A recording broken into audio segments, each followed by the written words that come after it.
Welcome to our YouTube channel అనగనగా ఓ కథ. అందరికీ నమస్కారం. చక్కటి కథలు వినడానికి మా ఛానల్ను తప్పకుండా సబ్స్క్రైబ్ చేయండి. అలాగే మీ ఫ్రెండ్స్ అండ్ ఫ్యామిలీకి కూడా షేర్ చేయండి. శ్రీమతి ఎద్దనపూడి సులోచనారాణి గారు రాసిన గిరిజా కళ్యాణం నవల 12వ భాగానికి స్వాగతం. మొదటిగా ఈ భాగాన్నే చూస్తున్న వాళ్ళు ఎవరైనా ఉంటే ముందు భాగాలన్నీ వినడానికి గిరిజా కళ్యాణం ప్లేలిస్ట్ మీకు డిస్క్రిప్షన్లో ఇంకా కామెంట్స్లో పిన్ చేసి ఉంటుంది. అది చూసిన తర్వాత ఇది చూడండి. ఇక ఈ ఎపిసోడ్లో ఏముందో విందామా? జోసెఫ్ మాటల్లో జరిగిన కథ. రాజగోపాలరావు గారు శ్రీమంతుడు. చాలామంది డబ్బున్న వాళ్లల్లో ఉండే డాబు దర్పం ఆయనలో లేవు. ఆయనకి ఒకే ఒక మనవడున్నాడు. ఆయన ఆస్తికి వారసుడు అతనొక్కడే. అతని పేరే చంద్రశేఖరం. అందరూ చందు అని పిలుస్తారు. చందుకి తెలివితేటలకేం తక్కువ లేదు, కానీ చదువు మీద బొత్తిగా శ్రద్ధ లేదు. ఎప్పుడు తప్పుతూ ఉండేవాడు. రావుగారు ఆయన కుటుంబ మిత్రుడైన శేషారత్నం ద్వారా నాకు కబురు చేసి పిలిపించారు. చందు చేత ఎలాగైనా సరే డిగ్రీ తెచ్చుకునే చదువు చదివించాలని చెప్పారు. నేను అంగీకరించాను. నా వృత్తిరీత్యా నేను అనేక రకాల మంది పిల్లల్ని చూశాను. ఎలాంటి మొద్దునైనా చురుకుగా చదివించగలిగే నేర్పు నాకుంది. కానీ ఇంత అనుభవం ఉన్న నాకు చందు సరికొత్త స్వభావం గల విద్యార్థిలాగా కనిపించాడు. చిన్నప్పటి నుంచి గారాబంగా పెరగటం వల్లనో, బాగా డబ్బుండి కష్టం అనేది తెలియకపోవడం వల్లనో చందు స్వభావం చాలా చిత్రంగా ఉండేది. ఎంతసేపు ఎదుటివాళ్ళు తన కోసం ఏదైనా చెయ్యాలి, ఎదుటివారి నుంచి తనకు ఆనందం దొరకాలి. అలా దొరకని మనుషుల్ని అతను క్షణం కూడా భరించలేడు. అతని ఇంట్లో తాతయ్య, నౌకర్లు, చివరికి అతని ఫ్రెండ్స్ అందరూ అతన్ని స్వసుఖం కోసం, ఆనందం కోసమే అన్నట్టుగా ఉండేవాళ్ళు. అతను ఒక్కసారి చదివితే వచ్చేసేదే, కానీ చదివేవాడే కాదు. పుస్తకాలు చూడగానే దండం పెట్టేవాడు. అంకుల్, మనిషి విజ్ఞానానికి తెలివితేటలకి ఈ డిగ్రీలు కొలబద్దలు అనే భ్రమ మన వాళ్లల్లో బాగా పాతుకుపోయింది. విజ్ఞానం కోసం తప్పకుండా చదవాల్సిందే, కానీ డిగ్రీ కోసం చదవక్కర్లేదు. మా క్లాస్మేట్స్ ఇద్దరున్నారు. ఇద్దరూ బాగా చదివేవాళ్ళు. పరీక్షలో ఒకతను పాస్ అయ్యాడు, ఒకతను ఫెయిల్ అయ్యాడు. అంత మాత్రాన పాస్ అయిన అతను తెలివిగలవాడు, ఫెయిల్ అయినవాడు తెలివి తక్కువవాడు అంటే ఎలా? అంకుల్, అసలు ఈ పరీక్షలు అనేవి ఎందుకు? ఫలానా మనిషికి ఫలానా విద్యలో బాగానే విజ్ఞానం ఉంది అని సర్టిఫై చేయడానికి, అంతే కదా? అందుకే ఈ డిగ్రీలు ఉద్యోగాలకి చూపుడు వేళ్లుగా మారాయి. నాకు ఉద్యోగం అవసరం లేదు, అందుకే నేను పరీక్షలు రాయను. ఒకసారి ఫెయిల్ అయితే నాకు బాధగా ఉంటుంది. ఊరికే చదవమంటారా? ఎంతైనా చదువుతాను. ఆ చదివే చదువులో నాకు ఆనందం, తృప్తి కలగాలి. నేనేదైనా నేర్చుకుంటే అది నా కోసంగా ఉండాలి. నేనే పని చేసినా అందులో నాకు ఆనందం లభించాలి. ఆనందం లభించని పనులు కూడా కొంతమంది చేస్తారు, కానీ వాళ్ళు మనుషులు కాదు. మరలనుకోండి, ఐ పిటీ దెమ్ అనేవాడు. నేను విభ్రాంతిగా చందు వైపు చూసేవాణ్ణి. నేనితనికి చదువు చెబుతానని వచ్చాను, కానీ చందుయే నాకు చదువు నేర్పేలా ఉన్నాడు. ఇతనిలో జీవితం పట్ల కొత్త రకమైన ఆలోచనలున్నాయి. అందరూ ఆలోచించే ధోరణికి ఇతని ధోరణి పూర్తిగా భిన్నంగా ఉండేది. షేక్స్పియర్ డ్రామా గురించి చెబుతూ ఉంటే ఎన్ని గంటలైనా శ్రద్ధగా కదలకుండా కూర్చుని వినేవాడు. మనవడిని పెద్ద డిగ్రీ హోల్డర్గా చెయ్యాలని తాతగారి తాపత్రయం. రావుగారు చదువుకునే రోజుల్లో కాలేజ్లో అన్నిట్లో ఆయనే ఫస్ట్గా ఉండేవారట. ఆయన BAలో గోల్డ్ మెడలిస్ట్ అప్పట్లోనే, MAలో యూనివర్సిటీ ఫస్ట్. కానీ చందుకి చదువులో తాతగారి నేర్పరితనం వచ్చినా ఆలోచన ధోరణి విభిన్నంగా ఉండడంతో అతనికి డిగ్రీ రావడం కష్టమయ్యేది. కాలేజ్కి ఇష్టం ఉంటే వెళ్ళేవాడు, లేకపోతే మానేసేవాడు. మనిషికి టైం గడిచిపోతోందని చెప్పటానికి గడియారం, కానీ పనులు గుర్తు చేయటానికి కాదు అనేవాడు. బయట వాతావరణం కాస్త మబ్బుగా ఉంటే చాలు, ఇక చచ్చినా నా దగ్గర పాఠాలకు కూర్చునేవాడు కాదు. ఇంత మంచి క్లైమేట్లో బయట తిరగకుండా ఈ బందికానాలో ఎందుకు కూర్చోవాలి? అలా బయట తిరిగొద్దని రండి అంకుల్ అనేవాడు. చందు తాతగారు ఎంత కేకలేసినా నన్ను అంకుల్ అనే పిలిచేవాడు. సార్ అనేవాడు కాదు. మనవడికి డిగ్రీలు తెప్పించే భారం నా మీద పెట్టారు కాబట్టి నేను సుఖంగా నిశ్చింతగా ఉండి చందుకి ఏకాగ్రతతో చదువు నేర్పాలని రావుగారు నాకు అనేక వసతులు కల్పించారు. నాకు ఉండటానికి ఆ ఇంటి ఆవరణలోనే చిన్న ఇల్లు ఇచ్చారు. భోజనం, కాఫీ, టిఫిన్ అన్నీ ఆ ఇంటి మనిషి సాయన్న అన్ని వేళలా శ్రద్ధగా కనుక్కునేవాడు. నేను మెల్లమెల్లగా చందుని పరీక్షల వైపు లాగటానికి విశ్వప్రయత్నం చేస్తున్నాను. చందుకి డిగ్రీ తెప్పించడం నా బాధ్యత. రావుగారు నాకు ఇన్ని వసతులు కల్పించి డబ్బిస్తున్నప్పుడు ఆ పని చేసి తీరాలి అనుకునేవాడిని. చందుకు కూడా నేనంటే గౌరవం ఏర్పడింది. పెద్దవాళ్ళంతా మీలాగా ఫ్రెండ్స్లా ప్రవర్తిస్తే మా చిన్నవాళ్ళకి మనసులో మాట దాచుకుని రహస్యంగా ప్రవర్తించాల్సిన కర్మే ఉండదు అనేవాడు. నాకు పెళ్లి కాలేదు, భార్యాబిడ్డలు లేరు. కానీ మెడ్రాస్లో మరియం అనే ఒకే ఒక చెల్లెలుంది. ఆ చెల్లెలు కూతురే రోజీ. మరియం కూడా కాలేజ్లో లెక్చరర్గా పనిచేస్తోంది. తర్వాత టైఫాయిడ్తో చనిపోయింది. బాగా సుస్తీగా ఉందని తెలిసి వెళ్ళాను. అప్పటికే మరియం చాలా క్షీణించిన దశలో ఉంది. నేను వెళ్ళిన 2వ రోజున చనిపోయింది. మరియం అంత్యక్రియలు ముగించి రోజీని నాతో తీసుకొచ్చాను. రావుగారు నా చెల్లెలు పోయిన వైనం విన్నారు. రోజీ నాతో పాటు ఉండటానికి అంగీకరించారు. దాంతో ఆమె నాతో పాటే ఉండసాగింది. చందుకి అంత క్రితం నేను ఒక్కడనే ఉండడంతో సరాసరి ఇంట్లోకొచ్చి చనువుగా తిరగటం అలవాటు. నేను రోజీని మెడ్రాస్ నుంచి తీసుకొచ్చేసరికి అతను ఊళ్ళో లేడు. బెంగళూరులో గుర్రపందాలున్నాయని చూడ్డానికి వెళ్ళాడు. రోజీ వచ్చిన తర్వాత మేమిద్దరం వండుకుని తినసాగాం. రావుగారు నా జీతం 200 పెంచారు. నా చెల్లెలు మరియం పియానో వాయించేది. రోజీకి కూడా నేర్పింది. తనిప్పుడు తల్లి కన్నా బాగా వాయిస్తోంది. పని అవ్వగానే సాయంత్రం వేళల్లో రోజీ పియానో వాయించేది. రావుగారి ఇల్లు అసలు ఎప్పుడూ నిశ్శబ్దంగా ఉంటుంది. రోజీ వాయిస్తోన్న పియానో ఆ తోటంతా ప్రతిధ్వనిస్తున్నట్టుగా ఉండేది. చందు ఆ పూటే తిరిగొచ్చాడని సాయన్న చెప్పాడు. పడుకుని నిద్రపోతున్నాడట. సాయంత్రం అయింది. రోజీ పియానో వాయిస్తోంది. నేను పడకుర్చీలో కూర్చుని పుస్తకం చదువుతున్నాను. చాలాసేపు వాయించింది రోజీ. వాయించటం అయిన తర్వాత స్టూల్ మీద గిరుక్కున వెనక్కి తిరిగి అంకుల్ అంటూ ఉత్సాహంగా ఏదో చెప్పబోతున్నదల్లా గుమ్మం వైపు చూస్తూ అలాగే ఆగిపోయింది. రోజీని అంత చకితురాలిని చేసిన అద్భుత విషయం ఏమిటా అని నేను తల తిప్పి చూశాను. గుమ్మం దగ్గర చందు నిలబడున్నాడు. సిల్క్ చారల పైజామా షర్టు వేసుకుని ఉన్నాడు. అలాగే వచ్చాడేమో. క్రాఫ్ చెదిరి నుదుటి మీద పడుతోంది. కళ్ళు నిద్రబద్ధకంగా మత్తుగా ఉన్నాయి. రా చందు, అక్కడే నిలబడిపోయావే, లోపలికి రా. ఈ అమ్మాయి నా చెల్లెలు కూతురు రోజీ అన్నాను. చందు లోపలికి వచ్చాడు. నేను రోజీ వైపు తిరిగాను. రోజీ, ఇతను నేను చెప్పానే చంద్రశేఖరం అని, రావుగారు మనవడు. అందరూ చందు అని పిలుస్తారు అంటూ పరిచయం చేశాను. ఓ, గ్లాడ్ టు మీట్ యూ అంది రోజీ. థ్యాంక్ యూ అన్నాడు చందు. చందు లోపలికి రాగా రోజీ స్టూల్ మీద నుంచి లేచొచ్చింది. ఇద్దరూ 2 సోఫాల్లో ఎదురెదురుగా కూర్చున్నారు. ఇద్దరూ వయసులో ఉన్న యువతీ యువకులు, అపరిచితులు. ఒకరి ముఖం వైపు ఒకరు ఆసక్తిగా మొహమాటంగా చూస్తున్నారు. నేను లోపలికెళ్ళాను. వంట చేసే స్టవ్ ఒకటి పాడైపోయింది. సరిగ్గా వెలగటం లేదు. పంపు కూడా పనిచేయడం లేదు. నేను దాన్ని దొడ్లోకి తీసుకువెళ్ళి బాగు చేస్తున్నాను. కాసేపటికి నవ్వులు వినిపించాయి నాకు. చందు ఏదో చెప్పి రోజీ నవ్విస్తున్నాడు. తను పక్కపక్క నవ్వుతోంది. అతని నవ్వు కూడా వినిపిస్తోంది. నేను స్టవ్ బాగు చేసి చేతులు కడుక్కుని వచ్చాను. ఇద్దరూ బాగా కబుర్లలో పడ్డారు. రోజీ తన కాలేజ్ సంగతులన్నీ చెబుతోంది. చందు ఆడపిల్లల స్వభావం గురించి చెబుతున్నాడు. ఇద్దరూ నవ్వుకుంటున్నారు. నేను అన్నాను, రోజీ స్టవ్ బాగైంది, టీ కలుపుతావా? నన్ను చూడగానే గభాలన లేచి ఓకే అంకుల్ అంది. అక్కడి నుంచి లోపలికి వెళ్ళడానికి 4 బారల దూరం కూడా లేదు. అయినా ఆ కాస్త దూరంలోనే రోజీ 2 సార్లు వెనక్కి తిరిగి చందు వైపు చూసింది. చందు కూడా రోజీ వైపే చూస్తున్నాడు. సరే, వయస్సు ఆకర్షణ, వెన్న వేడి, కరగటంలో అసహజం ఏం లేదు అనుకున్నాను లోపల నేను. ఆ రోజు చందు చాలాసేపు మాతోనే ఉన్నాడు. సాయన్నొచ్చి, తాతగారు భోజనానికి మీకోసం ఎదురుచూస్తున్నారు బాబు అన్నాడు. నేను ఇక్కడే భోంచేస్తున్నాను, ఆయన్ని తినేయమని చెప్పు అన్నాడు. ఇదేమిటి, చందుని నేను భోజనానికి పిలవనే లేదు అని నేను అనుకుంటూ రోజీ వైపు చూశాను. రోజీకి నా అనుమానం అర్థమైనట్టుంది. అవునంకుల్, మీ శిష్యుడిని నేనే భోజనానికి ఉండమన్నాను అంది. తర్వాత ముగ్గురం కలిసి భోజనం చేశాం. ఆ ఇద్దరూ ఒకటే కబుర్లు. ఒక్క మాట కూడా నాతో మాట్లాడలేదు.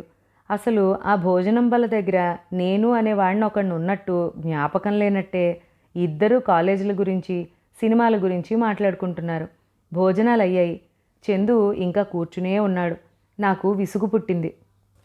చందు, ఇక గుడ్ నైట్, 10 గంటలు దాటింది సమయం అన్నాను. చందు నా వైపు బోరుగా చూశాడు. ఇక గత్యంతరం లేనట్టుగా లేచాడు. Okay good night. రోజీ వైపు చూస్తూ చెయ్యి చాచాడు. Good night. రోజీ కలలోలాగా చూస్తూ అంది. రోజీ గొంతే మారిపోయింది. అతి సుందరమైన దృశ్యం చూస్తోన్న మనిషిలా ఆనందంగా, పరవశంగా, పరధ్యాసగా అంది. కలిసిన ఆ ఇద్దరి చేతులు ఎంతకీ విడివడవు. ఓకే గుడ్ నైట్ అన్నాను. చందు రోజీ చెయ్యి వదిలేశాడు. గుడ్ నైట్ అంకుల్ అనేసి వెళ్ళాడు. రోజీ అతని వెనకే పంపటానికి గుమ్మం వరకు వెళ్ళింది. అతను మళ్ళీ గుడ్ నైట్ అన్నాడు. గుడ్ నైట్ అంది రోజీ. వీళ్ళు ఎన్నిసార్లు చెప్పుకుంటారు అని విసుగ్గా అనుకున్నాను. ఓకే, వెడుతున్నాను. Wish you very very sweet dreams అన్నాడు Chandu. Wish you very very sleepless night అంది రోజీ. వాట్ అని అతను బిగ్గరగా నవ్వాడు. రోజీ కూడా నవ్వింది. నాకు చచ్చినంత భయం వేసింది. పొద్దుపోయింది, వీళ్ళేమో ఇలా నవ్వుతున్నారు, రావుగారు వింటే ఏమనుకుంటారోనని హడలిపోయాను. ఆ రోజీ ఆ గుమ్మం వదిలి ఎంతసేపటికి రాదే. అబ్బా, వెన్నెల ఎంత బాగుంది కదూ అన్నాడు చందు. చాలా బాగుంది, కొత్తగా కనిపిస్తోంది ఇవాళ అంది రోజీ. నా పిండాకూళ్ళ ఉంది అంటూ నేను పళ్ళు కొరుక్కున్నాను. నాకు ఒళ్ళు మండిపోతోంది. రోజీ ఇక రా అన్నాను. వస్తున్నా అంకుల్. ఓకే, గుడ్ నైట్ అంది. గుడ్ నైట్ అన్నాడు అతను. ఇప్పటికి 6సారో 7సారో అనుకున్నాను. రోజీ ఆఖరికి తలుపేసి వచ్చింది. వెళ్ళి పడుకుంది. పడుకునే ముందు చందు గదివైపుకున్న కిటికీ తలుపు తెరిచింది. నేను మంచం మీద పడుకుని చూస్తూనే ఉన్నాను. కొంచెం సేపటికి చందు గదిలో లైటు వెలిగింది. కిటికీ తలుపు కూడా తెరుచుకుంది. అమ్మో, జాగ్రత్తగా ఉండాలిక అనుకున్నాను నేను. ఆ రోజు నుంచి చదువు విషయం పూర్తిగా వదిలేశాడు చందు. ఎప్పుడైనా నేను మందలిస్తే, అంకుల్ ఈసారికి పరీక్ష రాయకపోతే ఏమవుతుంది, నా జీవితం ఏం ఆగిపోదుగా, డిగ్రీ కోసమేగా, అబ్బా ఇంకా నాకు 56 సంవత్సరాల వయసు అయినా ఉంటుంది, ఎప్పుడో ఒకసారి ఆ డిగ్రీ సంపాదించలేకపోను, రోజీ ఎక్కడా అనేవాడు. చదువు వైపు కాస్తో కూస్తో అతనికి ఏర్పడుతున్న ఏకాగ్రత రూపు లేకుండా పోయింది. ఒకసారి నేను బజార్కి వెళ్ళొచ్చేసరికి చందు రోజీ ఇద్దరూ ఇంట్లో ఉన్నారు. చందు పియానో ఎదురుగా ఉన్న స్టూల్ మీద కూర్చున్నాడు. రోజీ అతనికి పియానో ఎలా వాయించాలో నేర్పుతోంది. అతని చేతులు పట్టుకుని వేళ్లతో పియానో మెట్లు నొక్కిస్తోంది. నేను వచ్చేసరికి నన్ను చూసి ఆ చేతులు వదిలేసింది. చందు నా వైపు తిరుగుతూ హుషారుగా అన్నాడు, అంకుల్ ఈరోజు నేను రోజీ ఒక నిర్ణయానికి వచ్చాం. ఏమని? రోజీ నాకు పియానో వాయించడం నేర్పుతుంది, రోజీకి నేను కార్ డ్రైవింగ్ నేర్పుతాను. ఎవరి విద్యలో త్వరగా ఉత్తీర్ణులవుతారో మేం బెట్ కట్టుకున్నాం అన్నాడు. నేను ఆ మాట వినగానే మనసులో సరి రెండు విద్యలే అనుకున్నాను. నేను ఆ రోజు రోజీతో చెప్పేశాను, రోజీ, గోపాలరావు గారు దయార్ద్ర హృదయులు, అతి మంచివారు, నన్ను నమ్మి ఇల్లిచ్చారు. ఆయనకి ఏదైనా బాధ కలిగించేలాగా మనం ప్రవర్తించనే కూడదు. ఇప్పుడు ఏమైంది అంకుల్ అంది. ఏమీ కాలేదు, నువ్వు తెలివిగలదానివి, చదువుకున్నదానివి, నీకు తెలియని పరిస్థితులు ఏవీ లేవు, నువ్వు చందుతో మరీ ఎక్కువ చనువు పెంచుకోకు అన్నాను. ఆ మాట వినగానే రోజీ ముఖంలో నవ్వు ఎగిరిపోయింది. అలాగే అంకుల్ అంది, కానీ అది క్షణంలోనే మర్చిపోయినట్లుంది. చందు పట్ల ఆమె ప్రవర్తనలో కాస్త కూడా మార్పు రాలేదు. రోజీ మామూలుగా నాతో పాటు చర్చికి ఎప్పుడూ వచ్చేది. ఇప్పుడు ఏదో వంకతో రాకుండా ఇంటి దగ్గరే ఉంటుంది. ఒకసారి నేను స్నేహితుడి దగ్గరికి వెళ్ళాను. నేను తిరిగి వచ్చేసరికి తలుపులు తీసే ఉన్నాయి, ఎక్కడి నుంచో మాటలు వస్తున్నాయి. నేను పడక గదిలోకి వెళ్ళి చూశాను, అక్కడ ఎవ్వరూ లేరు. ఆ మాటలు వినిపిస్తున్న వైపు వెళ్ళాను. చందు బాత్రూమ్ తలుపుకి ఆనుకుని ఇంగ్లీష్ పద్యం చదువుతున్నాడు. రోజీ లోపల స్నానం చేస్తున్నట్టుంది. అది వింటూ కిలకిలా నవ్వుతోంది. అతను పద్యం భావయుక్తంగా ఎడంచెయ్యి తిప్పుతూ గదిలో అటు ఇటు తిరుగుతూ చదువుతున్నాడు. వండర్ఫుల్, వన్స్ మోర్ ప్లీజ్ అంటోంది రోజీ. అతను ఆ వాక్యాలు మళ్ళీ చదివాడు. నాకు ఒళ్ళు మండిపోయింది. స్నానం చేసొచ్చే వరకు ఆగలేరా ఇద్దరూ, అప్పుడే చదవాలా? నేను ముఖం మార్చుకున్నాను. అయినా ఏం లాభం లేకపోయింది. ఆ వయసు తొందరే అలాంటిది కాబోలు. ఆ ఆకర్షణ, వ్యామోహం ఇనుము అయస్కాంతంలా ఒకరి వైపు ఒకరిని లాగేస్తుందేమో. అదేమిటో గాని ఈ వయసు పొంగులో ప్రేమ వ్యామోహంలో పడ్డ వాళ్ళు సరిగ్గా కూర్చోరు, నిలబడరు. ఒకరి ఒళ్ళో ఒకరు తలపెట్టుకునో, ఒకరి భుజం మీద మరొకరి తల ఆనించో, ఒకరి వీపుకి ఇంకోరు వీపు పెట్టి నిలబడో, ఎల్లవేళలా అతి సన్నిహితంగా శారీరకంగా అంటుకుపోతున్నట్టు ప్రవర్తిస్తారు కదూ. అతనికి రోజీ పియానో నేర్పడం ఏమో కానీ అతను మాత్రం కారు డ్రైవింగ్ అంటూ సాయంత్రం వేళల్లో రోజీని లాక్కుపోతూనే ఉన్నాడు. తిరిగి వచ్చేసరికి ఇద్దరి ముఖాలు ఆనందోద్రేకాలతో వెలిగిపోతూ ఉంటాయి. ఒక రాత్రి నేను నిద్రలో దాహం వేసి లేచాను. మంచినీళ్ల కోసం వెళ్ళబోతోన్న నేను హఠాత్తుగా ఆగిపోయాను. నా గుండెలు దడదడలాడాయి. ఎదురుగా మంచం మీద రోజీ లేదు. వీధి వాకిలి వైపు చూశాను. ఆ తలుపులు దగ్గరికి చేరవేసున్నాయి. నేను లైటు వేయకుండానే ఆ తలుపులు తెరిచి బయటకొచ్చి నా వెనకాల తలుపు మూసేశాను. దూరంగా గ్లాస్ హౌస్ దగ్గర ఇద్దరూ రేఖామాత్రంగా కనిపించారు. హతోస్మి. నేను చూడలేక వెనక్కి తిరిగి వచ్చేశాను. ఎంత వద్దనుకున్నా రోజీ చందు బిగి కౌగిలిలో ఉన్న ఆ దృశ్యమే గుర్తుకొస్తోంది. తిరిగి వచ్చి మంచం మీద పడుకున్నాను. ఆలోచనలో పడ్డాను. వ్యవహారం చాలా దూరం వెళ్ళింది. ఇలా చూస్తుంటే ఇంకా చాలా దూరం వెడుతుంది. దీన్ని ఆపటానికి ఏం చెయ్యాలి? సరాసరి గోపాలరావు గారికి చెప్పేస్తే ఆయన ఏమైనా తిడతారేమో. చిచ్చి, ఈ ఇంట్లో పరువుగా బ్రతికి ఆయన చేత తిట్లు పడడమా? పోనీ రోజీని ఎక్కడికైనా పంపించేస్తే? లాభం లేదు. రోజీ వెళ్ళదు. మొన్న క్రిస్మస్కి అత్త కూతురు దగ్గరికి వెళ్ళమంటేనే వెళ్ళనంది. బీఈడీ ట్రైనింగ్లో చేరటానికి సీట్ వస్తే ఆ రోజు కూడా ఏం మాట్లాడలేదు. అంకుల్ నేను ఆలోచించి చెబుతాను అంది. మర్నాడు వెళ్ళదలుచుకోలేదని చెప్పేసింది. రోజీ చందుల విషయం రావుగారికి చెప్పే కంటే ఈ ఇంటి నుంచి వెళ్ళిపోవడమే మంచిది. నా జీవితంలో నేను అందరికీ ఇంతవరకు మేలే చేశాను, కానీ ఎవ్వరికీ కీడు చెయ్యలేదు. నా వల్ల ఆయనకి ఏమాత్రం బాధ కలగకూడదు. ఆ ఇంట్లోంచి వెళ్ళిపోవాలని నేను ముందుగా రోజీకి చెప్పదలుచుకోలేదు. వేరే ఇల్లు చూశాను. రావుగారికి చెప్పాను. ఆయన తెల్లబోయారు. ఇదేమిటి, ఎందుకు ఇలా చేశారు, అసలేమైంది అంటూ ఆరా తీశారు. సార్, చందు చదవడం లేదు. నేను ఎన్నాళ్ళని మీ సొమ్ము ఊరికే తినను. ఇదివరకు కాస్తైనా నాకు చందు చదువుతాడని ఆశుండేది. ఇప్పుడు పూర్తిగా పోయింది. మీరు కూడా ఆ ఆశ వదులుకోవడం మంచిదని నా సలహా అన్నాను. రావుగారు మాట్లాడలేదు. ఇల్లు మారటం గురించి నా ఖచ్చితమైన అభిప్రాయం విన్న తర్వాత ఆయన ఇక ఎక్కువగా తర్కించలేదు. నేను ఆ రోజు ఇల్లు మారాలి అనేసరికి రోజీ ముఖం వెలవెలబోయింది. అదేంటంకుల్, ఎందుకని అంది. నేను ఇక్కడికి చందుకి చదువు చెప్పడానికి వచ్చాను. ఆ పని అవలేదు. అవదని కూడా తెలిసిపోయింది. ఇంకెందుకు ఉండడం, నువ్వు త్వరగా సామాన్లు సర్దుకో అని ఆజ్ఞాపించాను. రోజీ లోపలికెళ్ళి అరగంట అయ్యింది. సామాన్లు సర్దుతున్న చప్పుడు ఏదీ వినిపించలేదు.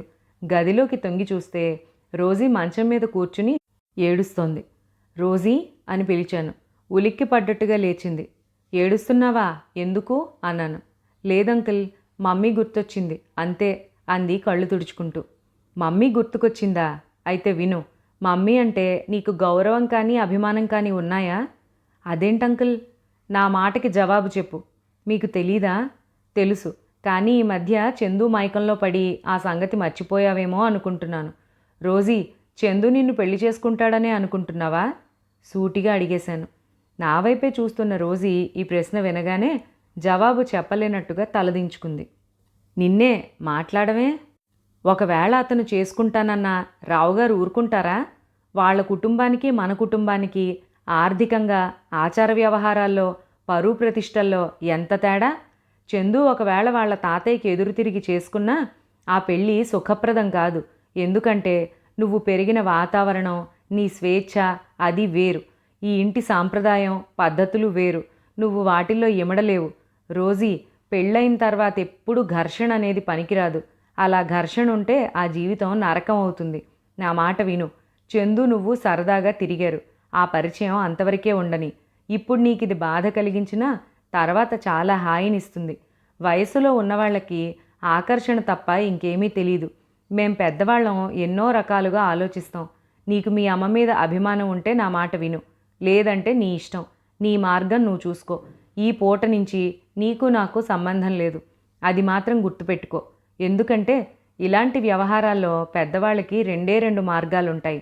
ఒకటి, వీలైతే చిన్నవాళ్ళని చక్కదిద్దడం. రెండోది, అది సాధ్యం అవ్వకపోతే వాళ్ళ కర్మానికి వాళ్ళని వదిలేసి దూరంగా వెళ్ళిపోవడం. నీ ఇష్టం. నేను నా సామాను సర్దుకుంటున్నాను. నీకిష్టమైతే నీ బట్టలు కూడా సర్దుకుని నాతో రా. లేదంటే ఇక్కడే ఉండిపో. నాకేం అభ్యంతరం లేదు. అలా చెప్పి నేను యువతలికి వచ్చేశాను. రోజీ నాతో వస్తుందా లేక రాదా అంటూ గుండెలు దడదళ్లాడాయి. దేనికైనా సిద్ధంగా ఉన్నానని పైకి బెంకంగా చెప్పాను, కానీ లోపల హడలిపోతున్నాను. రోజీ రానంటే ఏం చేయటం? భగవంతుడా, ఈ గొడవ ఎక్కడికి దారితీస్తుందో కదా అని లోపల గుంజాటన పడుతున్నాను. టాక్సీలో నా సామానంతా సర్దేశాను. ఇక బయలుదేరడమే తర్వాయి. రోజీ అంటూ గది బయటే నిలబడి పిలిచాను. నేను వెళ్తున్నాను.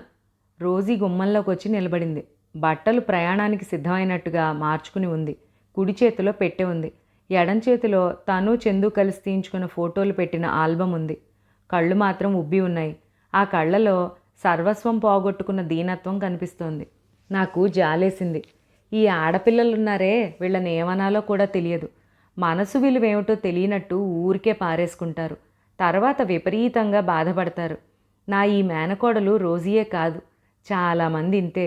పరీక్షలు ఎదురైతే తట్టుకోలేరు. తెగింపు తక్కువ. ఏదైనా రోజీ నాతో బయలుదేరినందుకు చాలా సంతోషం అనిపించింది. గుడ్ గర్ల్ అంటూ రోజీ భుజాల చుట్టూ చెయ్యి వేసి టాక్సీ దగ్గరికి నడిపించాను. దూరంగా వరండాలో నిలబడ్డ రావుగారు కనిపించారు. ఆయన కారు ఇస్తాననంటే నేనే వద్దన్నాను. ఆ డ్రైవర్కి నేనున్న ఇల్లు తెలిసిపోతుందని భయం. ఆయనకి నమస్కారం చెప్పి వీడ్కోలు తీసుకుని వచ్చేశాను. అలా మేము కొత్త ఇంటికి మారాం. 2 రోజుల తర్వాత ఆ సాయంత్రం నేను కూరలు తీసుకురావడానికి మార్కెట్లోకి వెళ్ళాను. అక్కడ సాయన్న కలిశాడు. చందు ఈ ఉదయం ఊరి నుంచి వచ్చాట. మేం వెళ్ళిపోయామని తెలియగానే ఎందుకు వెళ్ళిపోయారు అంటూ ఇంట్లో ప్రతి మనిషిని అడిగాట. చివరికి తాతగారితో బాగా పోట్లాడాట. నన్ను ఇంట్లోంచి తరిమేసి ఉంటారని పోట్లాడాడట. ఆ మాట వినగానే రావుగారికి చాలా కోపం వచ్చిందట. తాత మనవల మధ్య మాట పెరిగిందట. చందు చాలా కోపంగా ఇంట్లోంచి వెళ్ళిపోయాడట. చందు వెళ్ళిపోగానే రావుగారు బాధగా, వాడిలా మాట్లాడడం ఏంటి? జోసెఫ్ గారిని నేనెందుకు వెళ్ళగొడతాను? వాడికి మతిగాని పోయిందా ఏమిటి అన్నారట. నేను మౌనంగా సాయన్న చెప్పిందంతా విన్నాను. బయట ఆకాశంలో బాగా మబ్బు పట్టి గాలి బాగా వీస్తోంది.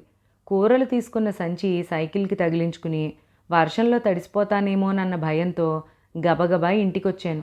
నేను వచ్చేసరికి మా ఇంటి ముందు చందూది తెల్లటి ఫియట్ కారు ఆగి ఉంది. నేను సైకిల్ స్టాండ్ వేసి కూరల సంచి తీసుకుని లోపలికి వచ్చాను. లోపల చందు కూర్చుని ఉన్నాడు. అతని ఒళ్ళో రోజీ ఉంది. రోజీ చేతులు చందు మెడ చుట్టూ పెనవేసున్నాయి.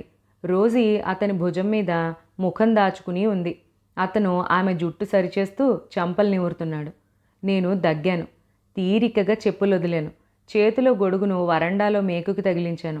నేను మళ్ళీ గుమ్మంలోకి అడుగు పెట్టేసరికి చందు ఒక్కడే సోఫాలో కూర్చుని ఉన్నాడు. రోజీ దూరంగా మరో సోఫాను ఆనుకుని నిలబడింది. నన్ను చూడగానే చందు సోఫాలో నుంచి లేచి, హలో అంకుల్, గుడ్ ఈవినింగ్ అన్నాడు. గుడ్ ఈవినింగ్ అంటూ నేను విష్ చేశాను. కూరల సంచి రోజీ చేతికిచ్చాను. అది తీసుకెళ్ళి లోపల పెట్టి క్షణంలో తిరిగొచ్చింది. చందు బాగా చిత్తుగా తాగి ఉన్నాడు. సరిగ్గా నిలబడలేకపోతున్నాడు. నన్ను చూస్తూ అన్నాడు, అంకుల్, నేను రోజీని తీసుకెళ్ళడానికి వచ్చాను. ముద్దగా మాటలతో చెప్పాడు. తీసుకువెడతావా? ఎక్కడికి అన్నాను. ఎక్కడికైతే మీకెందుకు, నాతో తీసుకెడుతున్నాను. నాకు అవసరం లేకపోయినా నువ్వు ఎక్కడికి తీసుకెళ్తున్నావో కనీసం రోజీకైనా తెలియాలి కదా. ఏం రోజీ, నీకు తెలుసా? తెలిస్తే నాకు చెప్పకపోయినా పర్వాలేదు. రోజీ తలదించుకుంది తప్ప సమాధానం చెప్పట్లేదు. ఏం రోజీ, మాట్లాడమే? ఈసారి రోజీ చందు వైపు చూసింది. ఆ కళ్ళు సమాధానం చెప్పమని అర్థిస్తున్నట్టుగా ఉన్నాయి.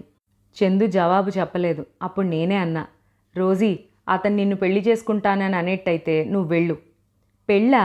అతను భుజాలు కుదించాడు. పెళ్ళంటే పిల్లలు, సంసారం, బాధ్యత, అదొక పరమ బోర్. హాయిగా జీవితం గడపకుండా ఈ బాధ్యతలతో జీవితం వెట్టిచాకిరిగా మారుతుంది.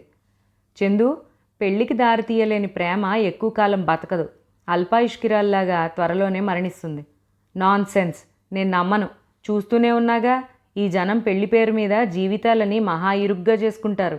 నేను రోజీకి అన్యాయం చెయ్యను. రోజీ పెళ్లి కావాలని అడిగితే అలాగే చేసుకుంటాను. సరేనా? రోజీ, వెళ్దాం రా.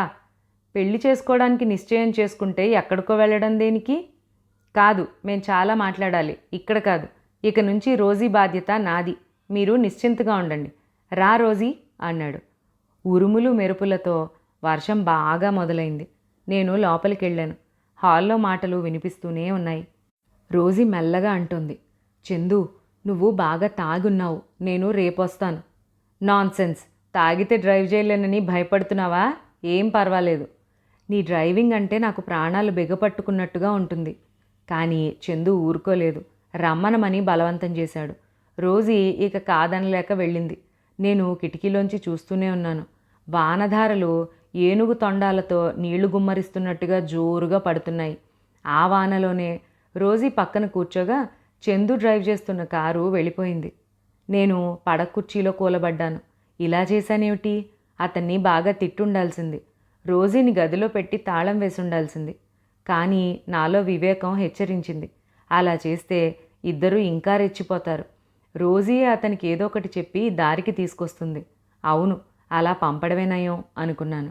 తిరిగి తిరిగి అలిసిపోయి ఉన్న నాకు చల్లటి గాలి తగలడంతో నిద్ర తూగి వచ్చింది. మరుక్షణం ఆ పడకుర్చీలోనే హాయిగా నిద్రపోయాను. ఎన్ని గంటలు గడిచాయో. గాఢ సుషుప్తిలో ఉన్న నాకు ఎవరో తలుపు తట్టినట్టు అవడంతో మెలకు వచ్చింది. వాన వెలిసి చల్లటి గాలి రివ్వున వీస్తోంది. బద్ధకంగా కళ్ళు విప్పి నేను టైం చూశాను. 5:15 అవుతుంది. అబ్బా, తెల్లవార వస్తుంది. ఎంత మంచి నిద్ర! నిద్రలో రోజీకి పెళ్ళైనట్టు తెల్లటి పెళ్ళికూతురు డ్రెస్లో రోజీ ఎంత బాగుంది. నా దగ్గరకొచ్చి వెళ్తున్నాను అంకుల్ అంటూ నూను సిగ్గుతో చెప్పింది. భగవంతుడు నిన్ను రక్షించుగాక, వెళ్ళిరా రోజీ అంటూ బుగ్గలు ముద్దు పెట్టుకున్నాను నేను. ఎంత మంచి కళ! ఇంతలో వీధి తలుపు మళ్ళీ ఎవరో దడదడమని బాదారు. వస్తున్నా అంటూ పక్కనున్న కళ్ళజోడు తీసి పెట్టుకుని వెళ్ళి తలుపు తెరిచాను. ఎదురుగా ఎవరో అపరిచిత వ్యక్తి నిలబడున్నాడు. జోసెఫ్ గారు ఉన్నారా? నేనే. ఏం కావాలి? శేషారత్నం గారు అర్జెంటుగా మిమ్మల్ని వీణా నర్సింగ్ హోమ్కు తీసుకురమ్మన్నారు. ఎందుకట? రాత్రి చందు రోజీ కలిసి వెళ్తున్న కారుకి యాక్సిడెంట్ అయిందిట. రోజీకి బాగా దెబ్బలు తగిలాయి. హాస్పిటల్లో చేర్పించారు. నేను గబగబా లోపలికొచ్చి బట్టలు మార్చుకుని ఇల్లు తాళం పెట్టి వచ్చిన అతనితో బయలుదేరాను. నేను వెళ్ళేసరికి రోజీ ప్రాణాలు ఆ ప్రభు చెంతకు చేరిపోయాయి. శేషారత్నం నాకు ఎదురొచ్చాడు. నన్ను రోజీ ఉన్న బెడ్ దగ్గరకు తీసుకెళ్ళాడు. అప్పటికే అంతా అయిపోయింది. ఆయన చెబుతున్నాడు, కారు వానలో స్కిడ్ అయిందిట. ఎదురుగా వస్తున్న లారీకి గుద్దుకుందిట. ఒకే సీట్లో ఇద్దరు ఉన్నారు. చందు డోర్ ఊడటంతో ఎగిరి అవతల పడ్డాడు. రోజీ కారుతో పాటు నలిగిపోయింది. అంతా దైవ నిర్ణయం. అందుకే ఆ ప్రభు ఆజ్ఞ లేనిదే చీమైనా కుట్టదు అంటారు. శేషారత్నం యాక్సిడెంట్ ఎలా అయిందో వివరంగా చెబుతున్నాడు. చందు ఎక్కడా అని అడిగాను.